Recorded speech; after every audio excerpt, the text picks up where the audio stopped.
welcome to Cleaning Out the Fridge, Grandma's Lake House edition. We have a spicy find here today.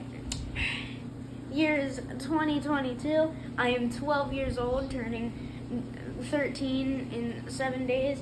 This here's some fine Taco Bell hot sauce. Not mild sauce, like good sauce, but this is hot sauce.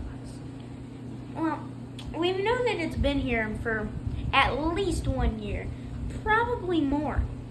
And we were like, oh, this is hot sauce. It's probably going to be expired just like everything else. We were very, very mistaken. As it turns out, it expires in 2030.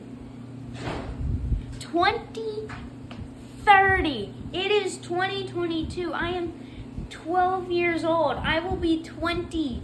I will have a beard when this stuff expires. I will be 20 years old. You will be done with college I will and be living out of on your college. own. Yes. I will Almost. own a cat.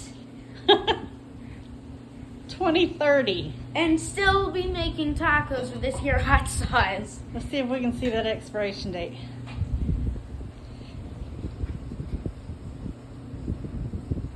For January 2030. There it is. Oh, Does it say 2020? that looks like a 2020. I knew it looked fishy, but your fault. That was You- fun. You did it. That was fun though. That was awesome. Bye. I didn't like that hot sauce anyway. Mild So- towards it. Say bye. Bye.